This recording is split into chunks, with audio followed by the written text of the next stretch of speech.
cordial bienvenida a este webinar, Congresos Virtuales México-Argentina durante la pandemia de COVID-19, realidad o ficción. Le doy la más cordial bienvenida a Mercedes, que nos sintoniza desde Argentina, al profesor Horacio Vives, desde el ITAM, y a la comisionada Mari Carmen Nava, fundadora de Visión Legislativa. Les voy a comentar rápidamente el formato de este webinar. Van a ser 3 intervenciones, una por cada uno de hasta 10 minutos, en orden, primero Mari Carmen, después Horacio y al último Mercedes. Cada uno va a tener 10 minutos y los 30 minutos restantes del webinar van a ser para preguntas que se reciban a través de nuestras redes sociales y que yo mismo les compartiré. Bueno, empecemos con la presentación de Mari Carmen Polina. Ella es politóloga por el Instituto Tecnológico Autónomo de México, con especialidad en aplicación teórica y estadística para la creación de modelos teóricos en ciencia política por la Universidad de Washington en San Luis. Es investigadora independiente en Reforma, en el Colegio de México, en Varieties of Democracy, en Visión Legislativa y en el ITAM. Cuenta con más de 200 publicaciones y fue coordinadora de Transparencia y Parlamento Abierto en la Asamblea Constituyente de la Ciudad de México. Con 25 años de experiencia en temas legislativos, transparencia, partidos políticos, de apertura institucional y democracia. Fundó Visión Legislativa, cuya misión es contribuir al fortalecimiento de la democracia a partir de la investigación aplicada y forma parte de la Red Latinoamericana de Transparencia Legislativa, Opening Parliament y de las organizaciones que impulsan el Parlamento Abierto en México en el marco hoy de la Semana de la Apertura 2020. Le doy la palabra y iniciemos. Pues muchas gracias y encantada de estar aquí con todos ustedes. Muchas gracias, Horacio, por hospedarnos aquí en el Centro de Estudios Alonso Lujambio. Siempre un gusto estar en mi alma mater, ¿no? Y pues también a Juan Pablo, a Daniel, a Zulema, que son parte integrante de Visión Legislativa, y por supuesto a Merchi, que digo, como aliadas en directorio legislativo tienen un trabajo padrísimo de bastantes años, y pues justo en la semana de Parlamento Abierto, que es esta a nivel mundial, nos interesaba mucho compartir y poder pues debatir un poquito de cómo han estado trabajando los congresos virtuales durante la pandemia. En Visión Legislativa, por ahí preparamos algunas gráficas para poder resumir qué es lo que hemos encontrado. Se ha revisado el trabajo que se ha realizado en los congresos, tanto en los locales como a nivel federal, sobre qué adecuaciones han hecho en su normatividad interna para poder trabajar desde la virtualidad los congresos locales en México. Tenemos que son 32, uno por cada entidad federativa, y lo que aquí ubicamos es que de las reformas que se han realizado han generado un amplio consenso. En su mayor parte han sido por unanimidad las reformas para poder trabajar desde la virtualidad con prevención y seguridad. Aquí lo que quisiéramos recalcar es que las reformas se han dado sobre todo a nivel local. A nivel federal hay un reglamento en la Cámara de Diputados, pero prevé las sesiones semipresenciales. Realmente no hace una normativa nueva, ¿no?, que se adecue a las necesidades de esta pandemia, ¿no? Si podemos pasar a la siguiente, por favor, porque algo súper característico es que de las reformas que se han detectado, que son 25 a nivel local, de las 32, solamente en 8 casos de congresos locales ha habido documental parlamentaria. Es decir, o sea, no estamos teniendo la transparencia de la información necesaria, de tal manera que aquí no solo el llamado y el monitoreo que se hizo desde Visión Legislativa fue, ¿trabajan o no con una legalidad en virtualidad? ¿No? Se fue dando paulatinamente esas reformas, pero no se puede contar con toda la documental de dictámenes, de votaciones nominales, Entonces, realmente hay una ausencia de información parlamentaria, que es uno de los elementos de la apertura institucional. Si pudiéramos pasar a la siguiente, por favor.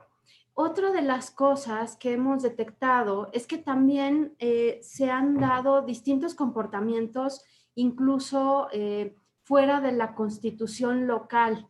Me explico. En el caso, por ejemplo, de Nuevo León, se dio una reforma presupuestal para otorgar facultades extraordinarias al titular del Ejecutivo local, y eso lo prevé, más bien no está previsto en la Constitución de Nuevo León, de tal manera que también lo que hemos observado es que la pandemia no solo requiere pues la atención y el reenfoque de recursos presupuestales, sino que esos recursos tengan también un asidero de fiscalización en el lado legislativo y que tenga límites, ¿no? En los marcos constitucionales prácticamente de los sistemas democráticos del mundo, sí ponen límites al uso de facultades extraordinarias. Son casos muy excepcionales donde los congresos los pueden otorgar, y en este caso de Nuevo León lo que observamos es que firmaron prácticamente un cheque en blanco. En otros casos, lo que hemos observado es que se dio pausa a al uso de facultades de fiscalización. Entonces, eso afecta, pues, tal cual al uso de los recursos presupuestales, qué tanto se están observando, y ahí observamos, pues, que es tal cual una cuarentena que se ha dado en el uso de facultades de fiscalización. Ahora, por ejemplo, otro de los casos que hemos detectado es en Baja California Sur, donde tampoco hay la generación de acuerdos al interior de las bancadas y se han destituido unos legisladores a otros. Entonces son casos muy excepcionales, pues sí, porque incluso en esta ocasión llegó hasta la Suprema Corte, y ahí está el debate de si se pueden destituir a unos a otros, qué pasa. O sea, creo que esta pandemia ha alcanzado de forma muy peculiar al trabajo de los legislativos. Y en ese sentido, lo que también hemos ido detectando son casos exprofeso, y se ha dado algunos reportes muy concretos de estos casos que les presentamos acá. Sí, por favor, pasamos a la siguiente. Este es el concentrado de uno de los que presentamos justo el último reporte en esta semana de Parlamento Abierto a nivel mundial. ¿Y cuál fue el foco que realizamos? Justo en, uno, los procesos de designaciones que se han realizado durante la pandemia, también las reformas que se han hecho en materia de Parlamento Abierto, porque eso es lo que hemos observado. O sea, no solo los congresos a nivel local hicieron adecuaciones a su normativa para trabajar desde el remoto, sino también hubo impulso de distintas reformas en Parlamento Abierto.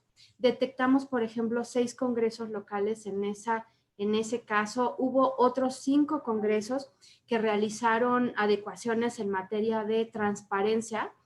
También ubicamos que durante la pandemia se han realizado reformas en 7 congresos locales en materia presupuestal, y como les comentábamos, ha habido 25 congresos que han modificado su ley orgánica para poder sesionar a distancia.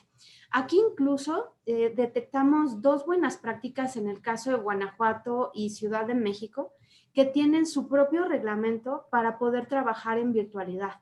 No solo modificaron la parte legal interna, sino también lo hicieron operativo, de tal manera que también esa posibilidad de legalidad en la toma de decisiones en los órganos de gobierno está clarificada en ese reglamento, y también tiene ciertas limitaciones, ¿no?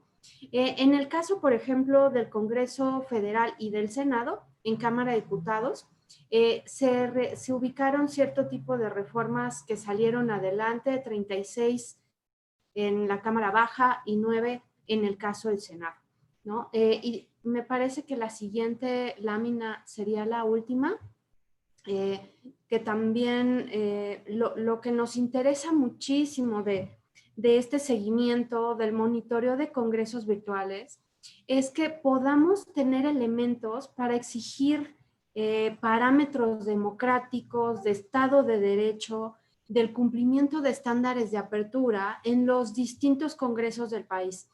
Lo que sí hemos detectado, insisto, es que sí cuentan con normativa para operar en remoto, pero no hay información que nos permita cotejar qué tipo de votos, cómo están sus dictámenes, en fin, y en ese sentido, y rumbo a, en el caso mexicano, también se abre el proceso electoral 2021, entonces va a ser la primera vez que en 30 congresos locales y en la Cámara Baja de Federal se va a poder hacer una reelección legislativa en su totalidad, ¿no? De tal manera que y con eso terminaría mi participación, ¿cómo podemos hacer una reelección de posibles candidaturas si no tenemos información? ¿Cómo podemos hablar que tenemos parlamento abierto si no contamos con un asidero de participación permanente y de inclusión en la toma de decisiones?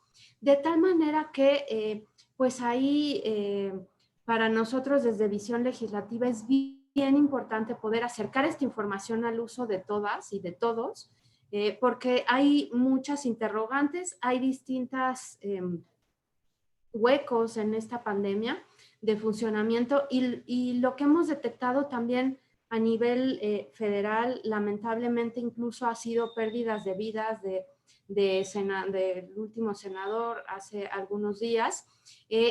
Y digamos, la virtualidad busca generar condiciones de prevención, de cuidados, también de certeza jurídica y de transparencia, ¿no? Entonces, no son nadie, digo, porque simplemente coincidimos en ser personas, en ser humanos, y podemos todos estar propensos a tener contagios. Entonces, en este sentido, el derecho a saber en COVID y el funcionamiento legislativo va completamente de la mano para poder empujar y exigir el uso de facultades que tienen los congresos con legalidad, pero también con seguridad en la salud, y el derecho a saber es fundamental. Pues hasta aquí estaría mi participación, y todos los reportes que tenemos de Visión Legislativa están en línea, están descargables y pues están a disposición de quien los quiera utilizar. Muchísimas gracias. Gracias, Mari Carmen. Procedemos a la intervención de Horacio Vives. Él es licenciado en Ciencia Política por el ITAM, es doctor en Ciencia Política por la Universidad de Belgrano, en Argentina. Actualmente es director de Asuntos Estudiantiles en el ITAM y es director del Centro de Estudios Alonso Lujambio. Le doy la palabra, doctor. Muchas gracias, Juan Pablo. Bueno, pues en primer lugar, un gusto enorme compartir el foro con mi colega, Mari Carmen Nava, y mucho gusto conocer, ya tuvimos unos minutos de intercambio en la previa con Mercedes de los Santos, de tal manera que agradezco mucho estos intercambios académicos, particularmente porque, como ya lo señalaba Juan Carlos, pues mi formación es hay una buena parte en Argentina, entonces, bueno, celebro amplia y entusiastamente este esfuerzo que está haciendo Visión Legislativa. Y bueno, antes que nada, felicitar a Mari Carmen por este equipo y por supuesto a Zulema Oviedo, al propio Juan Pablo Mansur y a Daniel Saavedra por la hechura de este informe. A ver, no me quiero meter tanto en los detalles, el informe es muy bueno, revísenlo, de eso se trata, y además Mari Carmen nos presentó muy bien los principales hallazgos que tiene este informe. ¿En qué quiero centrar mi análisis?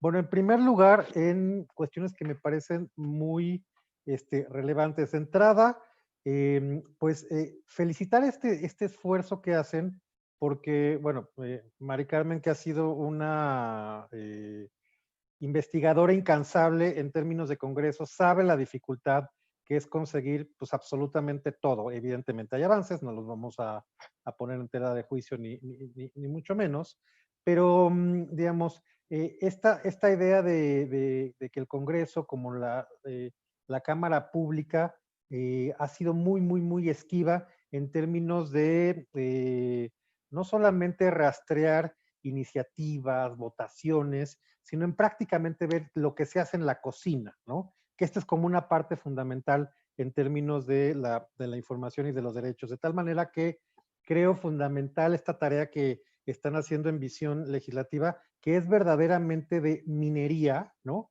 De hacer un esfuerzo sistemático ante la imposibilidad o la falta de voluntad de los congresos de, más allá de sus obligaciones de ley, por regirse por buenas prácticas y sobre todo pues, por un principio de máxima publicidad.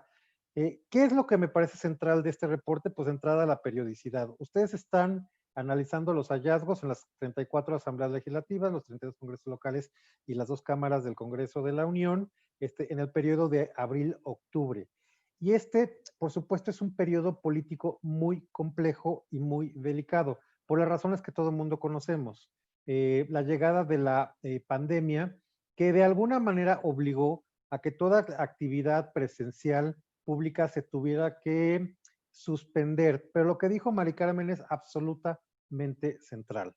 Una cosa es que se hayan suspendido las actividades públicas y que por supuesto el derecho y las medidas para la protección de la salud sean centrales, y otra cosa es que se haya clausurado la vida pública y sobre todo la vida institucional, particularmente en un momento tan complejo que en definitiva requería, esto es en todos los parlamentos del mundo, pero ya que estamos hablando en el caso mexicano, específicamente de una acción muy decidida y sobre todo algo que me parece central es la cuestión de los contrapesos ante la tentación de los ejecutivos de alguna manera bajo el amparo de la emergencia pandémica, recurrir a la opinión pública para decir que tenían que hacerse llegar de facultades extraordinarias para poder tomar acciones para resolver la pandemia. Creo que ese es el papel más importante de lo que tienen que hacer los parlamentos, tanto en el ámbito nacional o federal o en el ámbito estatal o local, en el caso mexicano. Y lo que me parece es que en general han reaccionado tarde y han reaccionado mal. Algo que creo que era lo fundamental de esta discusión es si se tomaron las medidas legislativas, las medidas reglamentarias adecuadas para en efecto darle legalidad a todas estas decisiones que han adoptado, y desde ahí tenía que haber empezado esta discusión para evitar eventualmente impugnaciones en términos de ilegalidad de las decisiones tomadas en los congresos. Y lo que me sorprende mucho que vemos en este reporte es que todavía hay 7 estados que no tomaron las medidas necesarias para darle este principio de legalidad a las decisiones de sus congresos. Y aquí están señalados Morelos, Tlaxcala, Tabasco, Tamaulipas, Quintana Roo, Guerrero y Zacatecas. Curiosamente, 6 de estos 7 estados con mayoría en el Congreso de Morena.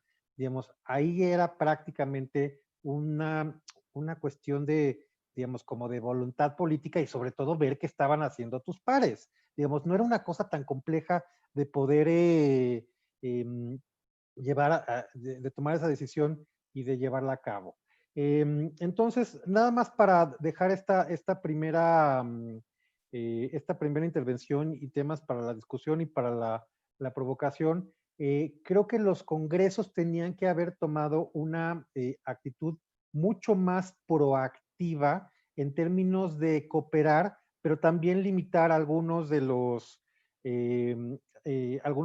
intentos por parte de los ejecutivos de hacerse de facultades que no tienen.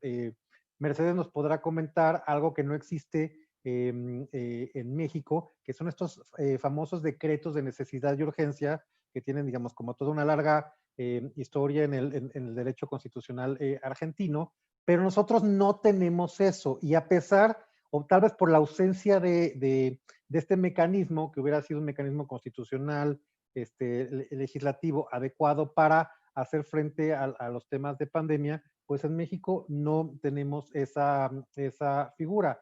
Y en esa lógica, sin duda alguna, la cooperación del legislativo con el ejecutivo hubiera sido deseable para ver que las instituciones del Estado estaban funcionando y dando una respuesta muy, muy, muy importante a este ciclo que corresponde a la emergencia sanitaria, y eso me parece central, considerando que además México estaba revisando unos reportes que hizo el Centro COVID del ITAM, y hay una gráfica que establece que, quitando Sudáfrica, México es el país que menos recursos le ha aportado a la atención de la pandemia de los países que integran el G20. Esto es, no ha habido, digamos, una voluntad para apoyar, digamos, a la economía y a la salud como se debiera en estas condiciones de pandemia, cuando además es claramente el Congreso el único facultado para decir cómo se deben de hacer estas reasignaciones, cómo se ejerce el gasto. Entonces, en esta lógica, creo que el gran tema a discusión en este ciclo es, por un lado, ver en un principio la parálisis legislativa y por otro lado, la falta de convergencia de esta necesidad de instituciones del Estado para hacer frente a una emergencia nacional y mundial. Entonces, bueno, hasta aquí dejaría esta intervención. Muchas gracias. Muchas gracias, Horacio. Ahora vamos con la tercera participación de Mercedes de los Santos. Ella es licenciada en Ciencia Política.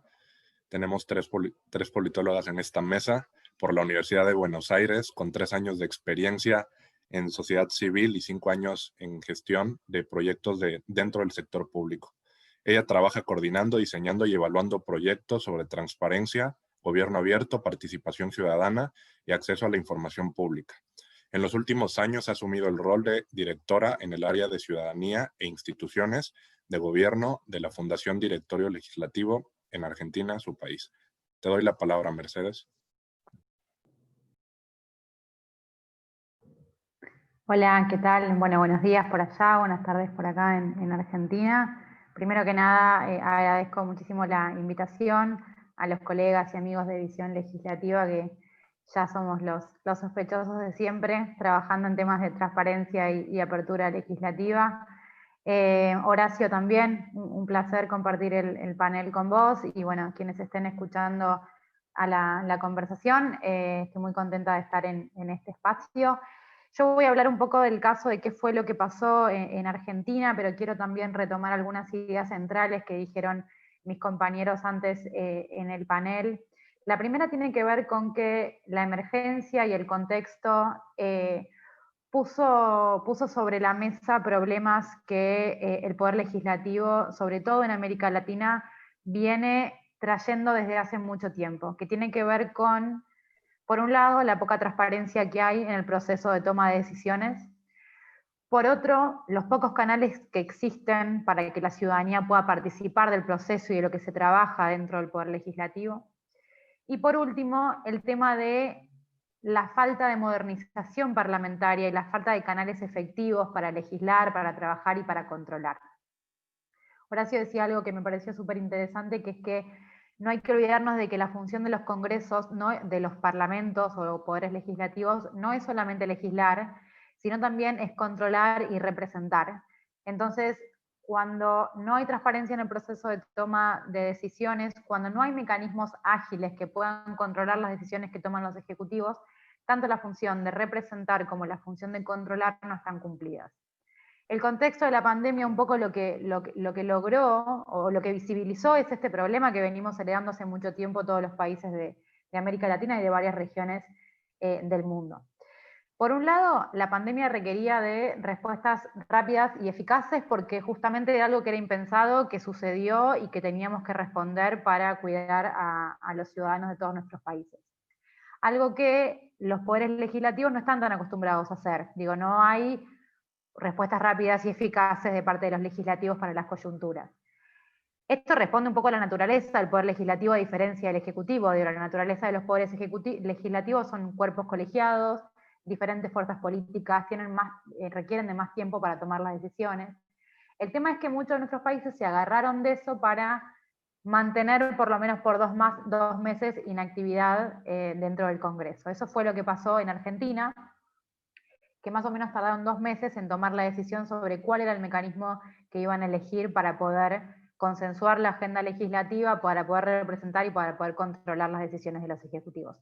Eso hizo que durante esos 2 meses el Ejecutivo tuviera total preponderancia en la agenda pública y tomara decisiones más internas, de circulación interna, otras decisiones que tenían que ver con otras agendas, hasta cuestiones presupuestarias, que en realidad por constitución son decisiones que tienen que tomar los legislativos, por lo menos en el caso de Argentina.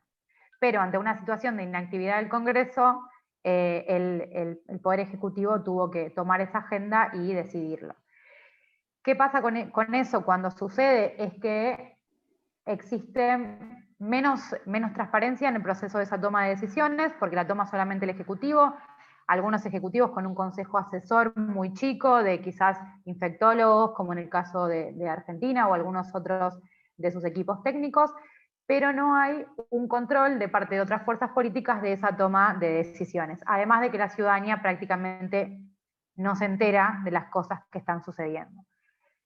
Contrariamente a lo que debería ser, porque en un contexto de emergencia y de parálisis como es este, es donde la ciudadanía debería tener un mayor control sobre cómo se están pensando las políticas públicas y cómo se están ejecutando los recursos públicos que un poco son de todos. Eso por un lado respecto a la preponderancia de los ejecutivos por encima de los legislativos. Después, por otro lado, también, en el caso de Argentina, se dio la discusión de cuál era la forma, digamos, cómo tenía que legislar el Congreso, ¿no? Y ahí había dos cuestiones. Una, o tres cuestiones, si se quiere. Una era cómo hacer para incorporar tecnología al proceso de trabajo del legislativo, un proceso que es completamente obsoleto en la mayoría de los países de América Latina. Por otro lado, cómo poder garantizar cierta transparencia en ese proceso de toma de decisiones, porque hoy más que nunca los medios digitales son los que los congresos tienen que utilizar para poder publicar las disposiciones, las resoluciones presidenciales, poder transmitir en vivo las comisiones, poder transmitir en vivo las sesiones, etcétera. Y después, por otro lado, acordar cuál va a ser la agenda legislativa específicamente, qué es lo que se va a trabajar en el Congreso. Porque también, como en el caso de Argentina y en otros congresos de América Latina, se discutió durante mucho tiempo, bueno, qué modalidad utilizamos, pero nadie estaba discutiendo cuál era la agenda, o sea, de qué se tenía que legislar, en un contexto donde mucha gente se está muriendo, se está enfermando, los sistemas de salud están completamente colapsados.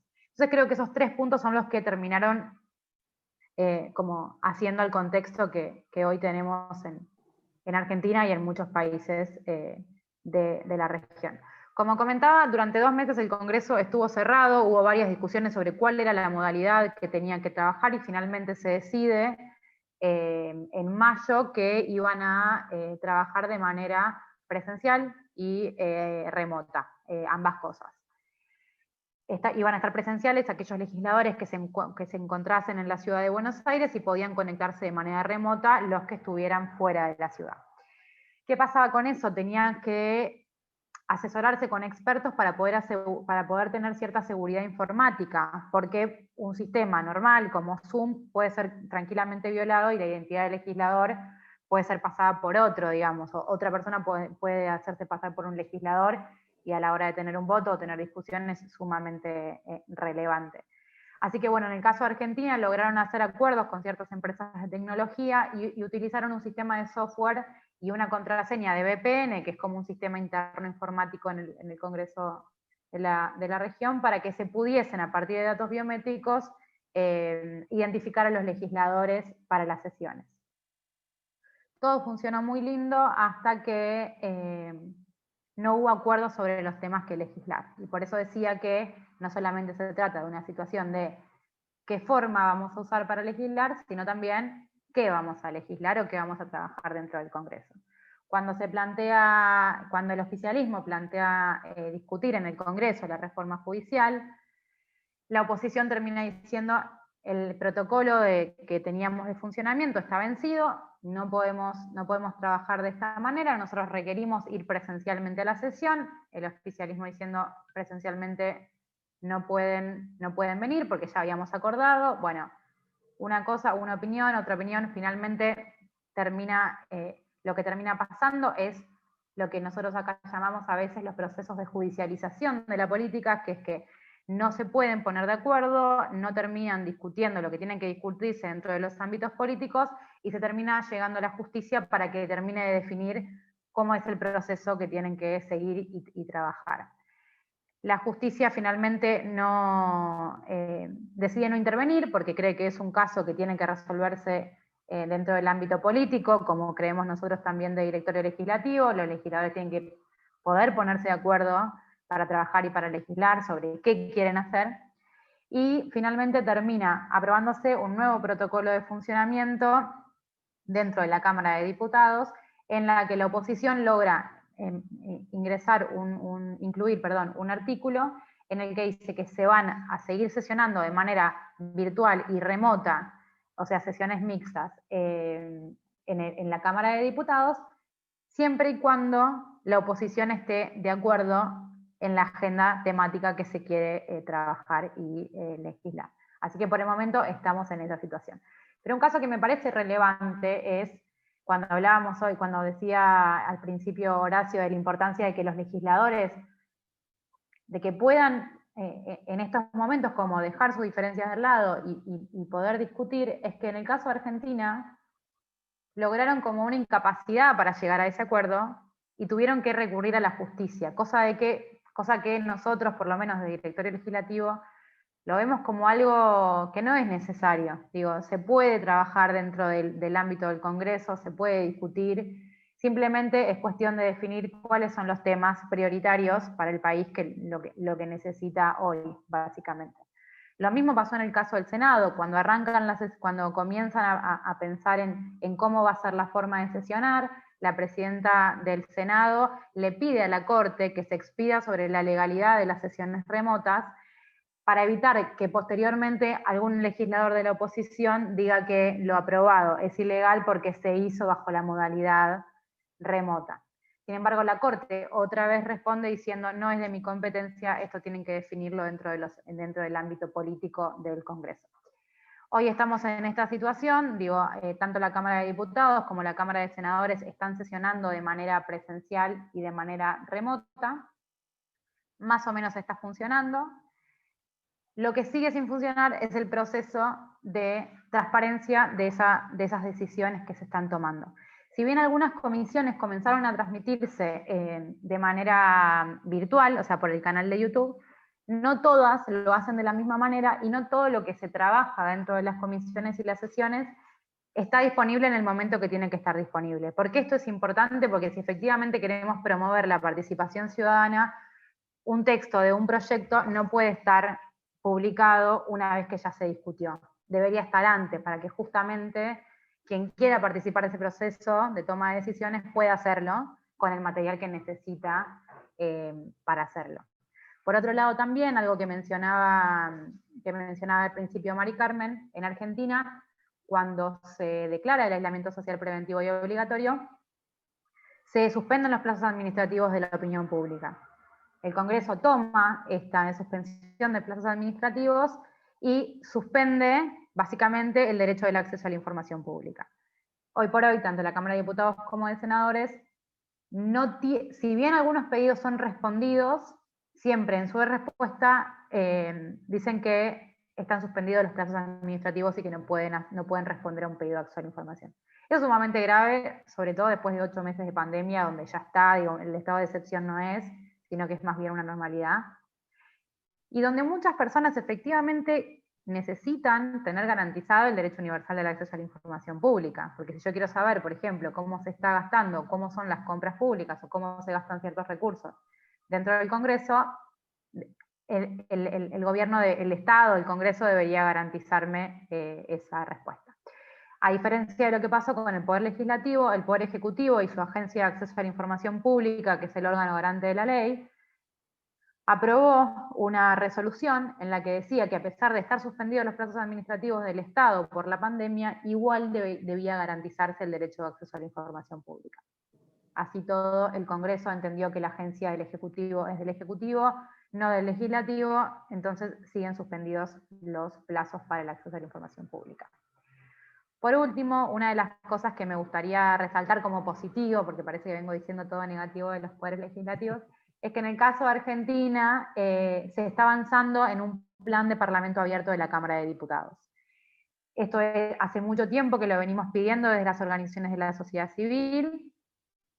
Nos parecía sumamente importante que haya un espacio de co-creación o de pensar y elaborar conjuntamente entre la sociedad civil y el Congreso algunos compromisos específicos, sobre todo relacionados con temas de transparencia en el acceso a la información pública, en la publicación de datos. Y hoy por hoy se está trabajando en eso, la Cámara de Diputados está trabajando en un proceso de co-creación de un plan de parlamento abierto, que, dado el contexto de que no se responden los pedidos de acceso a la información, me parece, ya que se abra un canal con la sociedad civil, me parece sumamente importante. Después, por último, como para hablar en general de América Latina y de la región, creo que si bien hubo algunos casos excepcionales como Ecuador o como Brasil, que supieron responder rápido a la crisis y pusieron enseguida a trabajar al Congreso, o sea, el Congreso se puso a trabajar enseguida a partir de sesiones remotas, todos los países pasaron por un proceso de parálisis del legislativo, y eso habla un poco de nuestra región y de la debilidad institucional de algunos órganos. Bueno, nada, muchas gracias y estoy abierta a preguntas.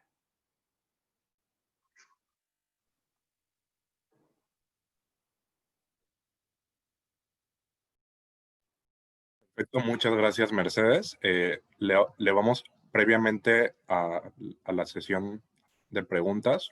Le doy la palabra brevemente a Mari Carmen para la retroalimentación.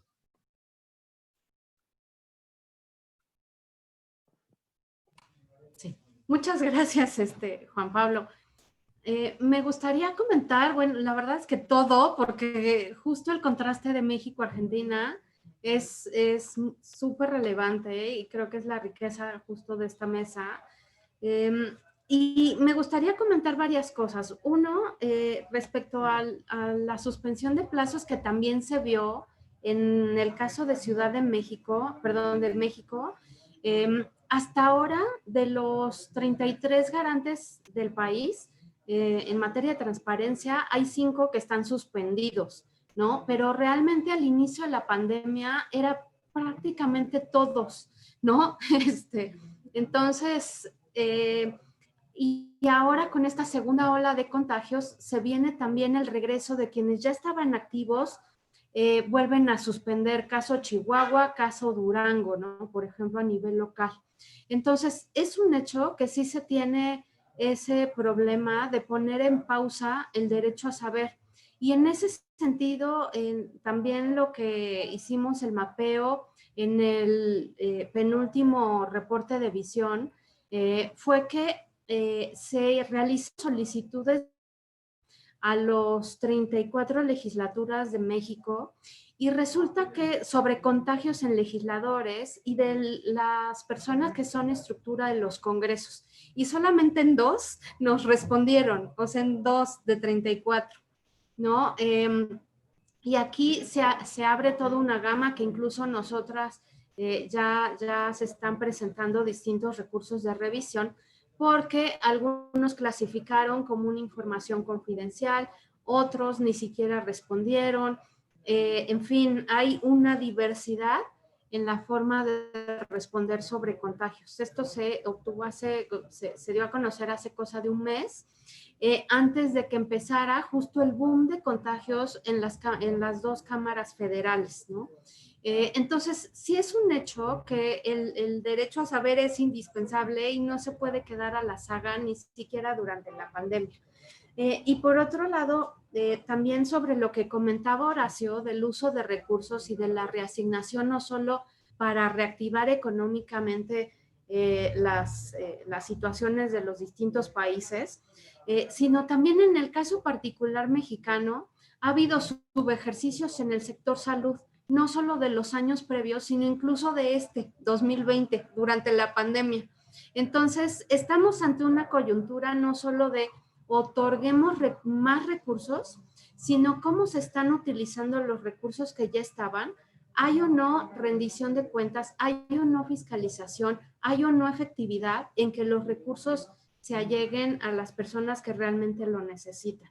Entonces, sí me parece que es algo pues, bien importante y que es en el carril de los congresos que está todo. Son corresponsables de la gobernanza de los países, de los estados, y los congresos, ¿dónde están? ¿Cómo están reaccionando? ¿Cómo están visibilizando, incorporando esas necesidades en su cotidianidad? ¿No? Entonces, sí creo que hay, y me gustaría, bueno, aprovechar, terminar mi comentario con el plan de acciones que están bosquejando en Argentina. Incluye, ¿qué temas incluyen? Porque sabemos también, a mí hace algunos meses, en el caso del canal del Congreso Federal, me entrevistaron porque me decían, es que regularmente se asocia Parlamento Abierto con abrir una mesa, con hacer un foro, y no lo es. O sea, no es eso Parlamento Abierto, es una serie de características que en el desarrollo de la toma de decisiones, pero no solo en el trabajo de pleno, sino también en los órganos de gobierno, en el sistema de comisiones, en fin, en los centros especializados al interior de los congresos, es la forma de trabajar, es la forma de sustentar decisiones, en fin, hay toda una batería. Y me gustaría preguntar eso, Mercedes. Gracias. Sí, un comentario antes como también de retroalimentación de lo que decías sobre el acceso a la información pública, que tiene que ver con esto que me refería yo, de que en algún punto lo que pasó durante la pandemia en realidad sobre el funcionamiento del Poder Legislativo no es más que algo que ya venía pasando y que se acrecentó en algún punto. El tema del acceso, de cómo garantizar el acceso a la información pública. En América Latina nosotros tenemos en varios países buena legislación respecto a garantizar el acceso a la información pública. El problema es la implementación. Por ejemplo, en muchos países, y voy a hablar en este caso en particular de Argentina, para hacer un pedido de acceso a la información vos tenías que ir presencial al Congreso y dejar por escrito en la mesa de entrada un papel con tu pedido de acceso a la información. No existía como el medio digital mediante el cual vos podás hacer un pedido. Eso es garantizar el acceso a la información de manera un poco restrictiva, o entenderlo de manera un poco restrictiva. En otros países vos tenés que declarar un interés legítimo, o el motivo por el cual estás haciendo un pedido de acceso a la información. Todo eso durante la pandemia se acrecentó. En muchos países, por ejemplo, no hay órganos garantes del acceso a la información pública. Entonces uno, en casos como estos, donde los plazos administrativos están suspendidos, no tiene instancia a donde reclamar si quiere hacer un pedido de acceso a la información. Y después, respecto al plan de Parlamento Abierto, lo que mencionabas, sin lugar a dudas que el Parlamento Abierto tiene que ser, no es más que una forma de cómo pensar y elaborar políticas públicas. No es un evento, no es una reunión, no es un plan tampoco. Parlamento Abierto es una modalidad de pensar políticas públicas.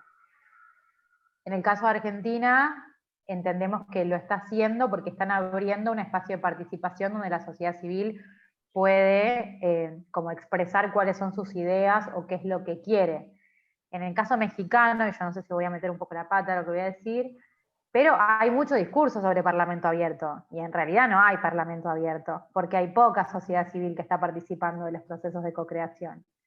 Y esto ha pasado en Argentina y pasa en un montón de lugares. Digo, Parlamento Abierto queda bonito para un montón de eventos y webinars que son sumamente importantes, pero tiene que venir acompañado de efectivamente una reforma para que la sociedad civil participe en esa construcción. Sobre los temas, son temas de transparencia, participación ciudadana, sí, creo que son esos 2, 3, que entran bastantes cosas ahí adentro, pero como lo estamos construyendo, yo creo que va a tener que ver con temas de transparencia en el trabajo en comisiones, poder hacer seguimiento sobre los proyectos de ley, transparencia presupuestaria, esas cuestiones. Gracias, Mercedes, empecemos con las preguntas. El primero será la pregunta de Daniel Saavedra, a quien le daré la palabra. Están dirigidas tanto a Horacio como a Mercedes, en ese orden. Hola, muchas gracias. Mi pregunta va dirigida, bueno, sí, va a tener una parte en México y una parte en el caso de Argentina, como bien lo mencionó Juan Pablo. Hay un contraste muy fuerte entre la agilidad y la velocidad en la que los congresos locales adaptaron tanto su ley orgánica o sea, todo el marco legal para poder sesionar y adoptaron tecnologías de información de una manera mucho más rápida. Y podemos ver una resistencia por parte del Congreso Federal. Sabemos que ambas cámaras solamente suspendieron sus sesiones, esperando a instalar la comisión permanente que sesiona en los recesos. Y nada más era como, vamos a evitar contagios, pero no vamos a continuar con la actividad legislativa cotidiana y nada más como empujar, como a patear el problema un poquito más adelante. Y entonces, en el caso de México, ¿a qué se deberá que los congresos locales hayan sido mucho más ágiles en llevar esas reformas, siendo que el Congreso Federal, ambas cámaras, en ese caso Morena, el partido del gobierno, tiene amplias mayorías de aliados para haber incluso reformado su marco legal y continuar con la actividad legislativa? Y en el caso de Argentina, Mercedes habló sobre las dos cámaras federales, pero me gustaría saber cuál es el contexto de las legislaturas a nivel local en materia de si legislaron a distancia, de manera virtual, o cómo fue la actividad en estas unidades subnacionales allá. Gracias. Gracias, Daniel. La segunda pregunta que nos ha llegado es ¿qué tanto la propia virtualidad limita la apertura legislativa y pues, la labor de representación con todo lo que ello implique, aún teniéndola normada en las leyes orgánicas? Es decir, estamos frente a una nueva forma de representación en la toma de decisiones públicas para ambos. Y le doy la palabra a Horacio. Gracias. Pues muy buenas preguntas, Daniel, y también justo yo quería preguntarle a Mercedes, pero me ganaste de mano, que qué nos podía comentar de la experiencia legislativa provincial en Argentina, considerando que además hay hay congresos unicamerales y congresos bicamerales en Argentina a nivel provincial, estatal, entonces pues, también eso tiene una dinámica interesante que quería de alguna manera conocer. Pero bueno, contestando a tu pregunta, Daniel, creo que esencialmente es una cuestión de timing. Bien lo señalabas, aquí utilizando una frase muy común, muy desafortunada en estas circunstancias, del famoso como anillo al dedo, fue coincidente que terminara el periodo ordinario de sesiones en México en las cámaras del Congreso de la Unión. Entonces, entre que les agarraba la sorpresa, el marasmo, que no terminaban de reaccionar, pues un poco lo fueron pateando pues, para el verano, ¿no? Digamos, para los periodos extraordinarios. Y decisiones tan importantes como, por ejemplo, la designación para tener completo al Consejo General del INE, que esa la terminaron en julio, concluyendo en julio, el 22 de julio, cuando lo debían de haber hecho a más tardar el 3 o 4 de abril. ¿Por qué no pasó esto en los congresos locales? Pues porque tienen otras dinámicas.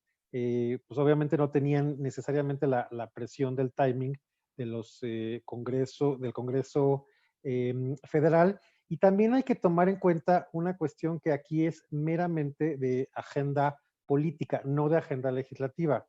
Quien tiene el control de la agenda legislativa a nivel federal es el oficialismo, digamos, el partido del presidente y sus aliados legislativos. Entonces, claro, ustedes dan cuenta en el reporte de visión legislativa cuáles fueron las leyes que sacaron, y eran todas leyes, o una de dos, o que tenían, digamos, un plazo perentorio brutal, o que estaban en función de los intereses de la agenda política del gobierno. Entonces creo que eso define por qué de alguna manera,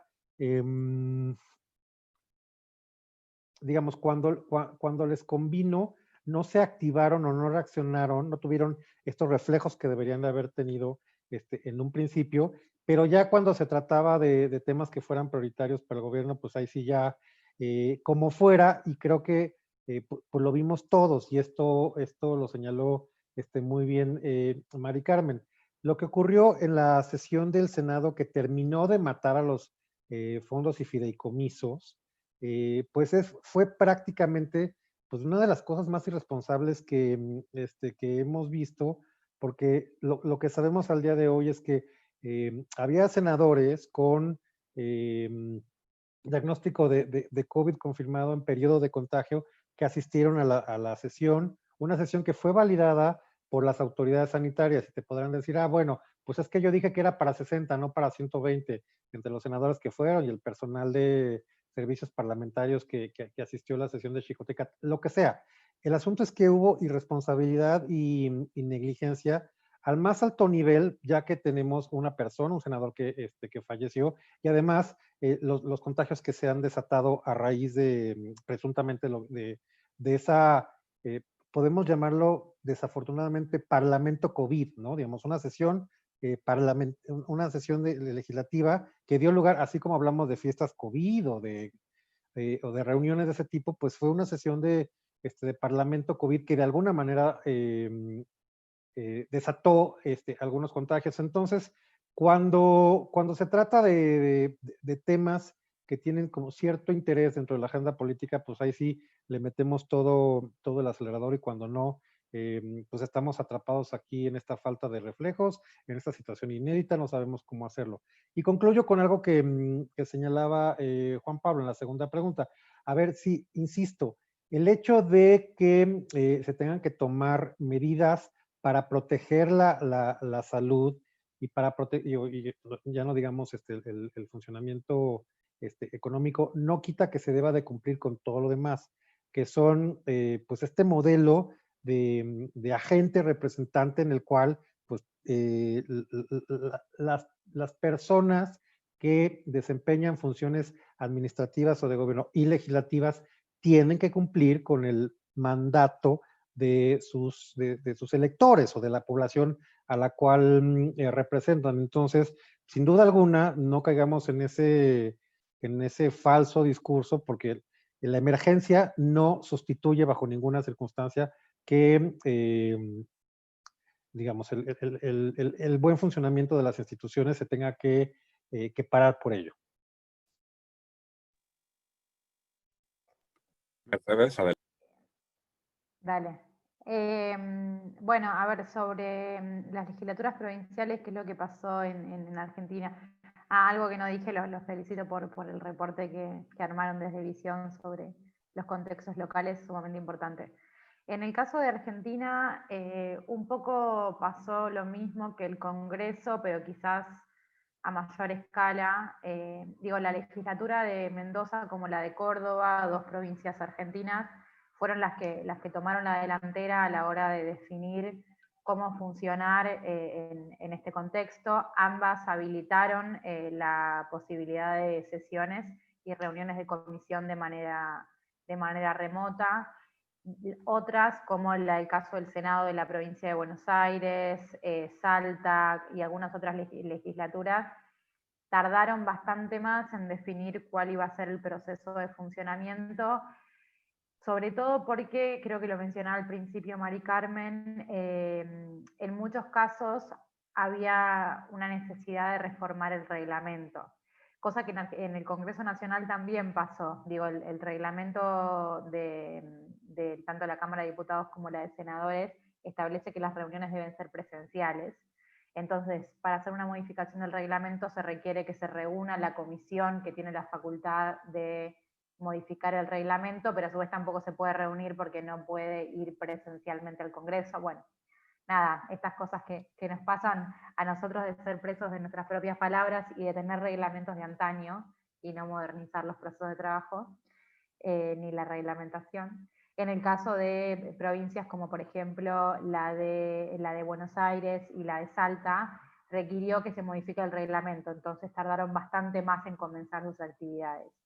Después otras mantuvieron las reuniones de comisión y sesión presenciales porque no había tantos casos.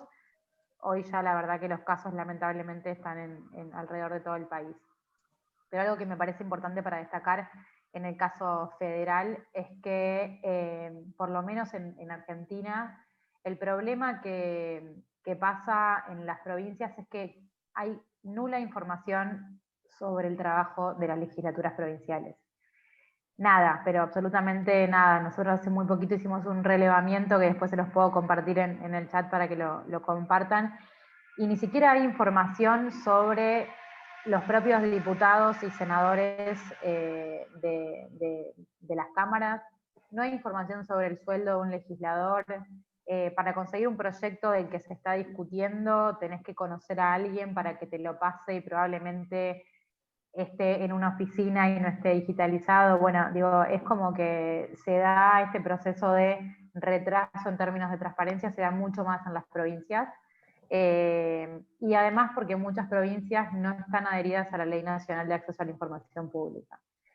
Yo creo que hay que trabajar mucho en los niveles federales de gobierno, primero porque pareciese como que fuesen lugares donde nadie está efectivamente monitoreando lo que está pasando y las decisiones que se toman, pero sin embargo es en los niveles donde más se puede dar los procesos de participación ciudadana.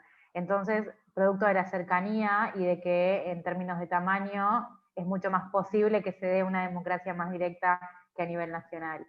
Entonces hay que aprovechar que las cuestiones que son quizás que imposibilitan que se dé una participación ciudadana más activa a nivel nacional, que se pueda dar a nivel provincial, y que el acceso a la información no sea un obstáculo para eso. Digo, y hay muchos ejecutivos y alrededor del mundo de buenas prácticas de que los mejores modelos de participación ciudadana se dan en las ciudades y en las provincias.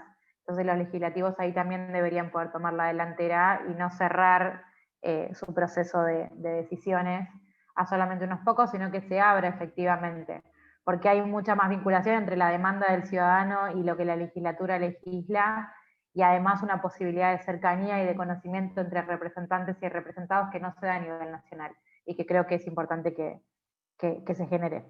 La otra pregunta creo que era sobre si la pandemia cambia un poco la forma de gobernar o de representar, y si un poco la pandemia puede ser un argumento o una excusa para que nuestras instituciones no estén dando al 100% lo que tienen que dar, y como decía mi compañero al principio, obviamente que no, digo, sobre todo más en este caso que ya no es una emergencia y ya no es un estado excepcional, sino que esperemos que no para tanto, pero ya es un poco la norma que funcionemos de esta manera. Yo creo que en algún punto lo que va a pasar es que muchas cosas que desde los legislativos decían que no se podían hacer, nos dimos cuenta un poco obligados a que sí se puede hacer. Utilizar medios digitales para difundir información, para reunirnos, para que más gente participe de los procesos, se puede hacer de manera ordenada, es gratuito, no requiere demasiados gastos en cuestión de recursos. Quizás puedan cambiar las formas, pero definitivamente lo que no debe cambiar es como el respeto a las instituciones de la democracia y a la rendición de cuentas ante la ciudadanía. Muchas gracias, Mercedes. Creo que había una última pregunta de Zulema que está por aquí.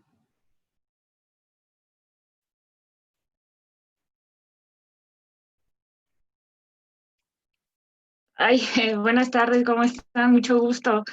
Pues nada, creo que no me veo. Un momento. Sí, hay un filtro ahí. Sí, listo. Mucho gusto, Horacio, Mercedes, Mari Carmen, Juan Pablo, Daniel, y a todos los que nos sintonizan. Pues nada, solo yo una pregunta con ahorita estos monitoreos que hemos levantado permanentemente.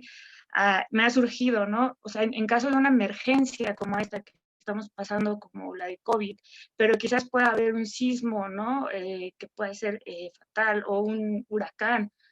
como ahorita los que ha estado en la parte del Caribe, ahí en el ámbito local. ¿Cuál debería ser como las prioridades legislativas o en la agenda legislativa en los congresos, ¿no? ¿Hacia dónde? Creo que si bien hemos señalado que es importante que deben garantizar, en este caso con lo de COVID, que las decisiones que están tomando pues sean legalistas, ¿no? Que no se van a echar para atrás en algún momento. Y quizás una forma es a partir de que las sesiones de manera virtual tengan un sustento legal. Pero de ahí, ¿qué más habría? ¿Cuál debería de ser la agenda legislativa, las prioridades legislativas desde este ámbito? Y no sé, la otra pregunta sería, ¿se vislumbra una agenda compartida en la región? En, no sé, caso Argentina-México, en caso de los congresos, como de prioridades legislativas. Muchas gracias, Zule. Le doy la palabra a quien guste tomarla, Horacio, Mercedes, Mari Carmen, para ir concluyendo y ir llegando a las conclusiones. Bueno, como quieran. Bueno, nada más breve. Es que sobre todo por dar el contexto de las 25 reformas que se realizaron en el caso de para trabajar en congresos virtuales en México, hubo solo un caso donde se hizo la reforma en presencial, que fue en Coahuila, ¿no? El resto de casos, pero se dieron, digamos, con oportunidad, no fue lo que ahora estamos observando a nivel del Congreso Federal. Y por otro lado, también tenemos mapeados hasta ahora 63 contagios de diputados federales y 13 en Senado, ¿no? Entonces, no es poca cosa, obviamente, respecto a la conformación incluso de mayorías que se necesitan, pues, para reformas constitucionales, para, en este caso, todo lo de los debates de paquetes fiscales 2021, ¿no? Entonces, ¿qué va a suceder con todo eso? Justo lo comentaba Horacio, pues esta cuestión de tener una imprudencia en la forma de legislar. Me encantó tristemente lo de parlamentos COVID, porque digo, Congreso COVID, no, por supuesto, dantesco incluso, ¿no? Y me parece que justo estamos ante la disyuntiva de qué tan responsables son los representantes populares, ¿no? Sí me parece que tendrían que dar ejemplo de ello. En fin, es parte de lo que estamos observando durante la pandemia. Gracias. Mercedes, adelante. Bien. Bueno, no sé si me atrevería a decir cuáles son los temas, porque en esta región que todo es tan urgente, es como que todos los temas son importantes para que se debatan. Creo que en principio, bueno, hay que comenzar a trabajar sobre reformas económicas, sobre todo para los que menos tienen, que se vieron muy golpeados durante esta crisis. Después, por otro lado, también poder trabajar para adelante en políticas más a largo plazo y que cuestiones como estas no nos encuentren tan sorprendidos, ¿no? Y con sistemas de salud tan deficitarios, sobre todo, que terminan haciendo que en algún punto tengamos que responder de manera muy rápida y no eficaz, simplemente haciendo lo que podemos. Y después, por otro lado, me parece que se vienen algunas cuestiones de agenda que tienen que ver más, quizás con temas más, y no sé si llamarlos innovadores, no soy especialista en esto, pero digo que tienen que ver con cuestiones más de género y sobre todo y cambio climático, que es una agenda que la verdad que está resultando una demanda muy fuerte de la sociedad, muy fuerte, y que me parece que en algún punto poder visibilizar todas esas voces que están pidiendo más derechos tanto para las mujeres como para cuestiones de cambio climático y la protección medioambiental también es importante. Y en algún punto digo que no pase eso que nos pasa siempre, de que lo urgente tape lo importante, ¿no? Poder pensar en que también tenemos que poder hablar de cosas que quizás no sean urgentes, pero sí que son importantes para los países que queremos dejar para las futuras generaciones. Horacio, Sí, tienes la palabra. nada más para agradecerles que me hayan invitado a este diálogo que ustedes ya tienen, digamos, como muy fluido. La verdad es que felicitarles de nueva cuenta, porque insisto, si de por sí en condiciones normales rastrear información sistemática, comparable de los congresos es verdaderamente una tarea titánica, pues más ahora en estas condiciones titánico/pandémicos. Entonces, pues muchísimas felicitaciones y de verdad qué buen trabajo de Zulema, de Juan Pablo, de Daniel, por supuesto, con el liderazgo de Mari Carmen. Y bueno, pues a seguir insistiendo y reflexionando en estos temas que son de la mayor importancia para la vida pública de nuestros países. Un gusto, Mercedes, esperamos que sigan estas relaciones de colaboración y de encuentro. Y pues muchísimas gracias a la gente que nos siguió a través de las redes sociales. Muchas gracias a todas y a todos por acompañarnos. La transmisión en vivo va a ser colocada en el canal de YouTube de Visión Legislativa y además en las redes sociales del Centro de Estudios Alonso Lujambio. Gracias, y desde Visión Legislativa seguiremos monitoreando de forma permanente e ininterrumpida la labor del Poder Legislativo. Muchas gracias. Gracias por la invitación. Nos vemos. Gracias a todas. Un abrazo. Chao, gracias. También. Chao, gracias. Gracias, hasta luego, bye.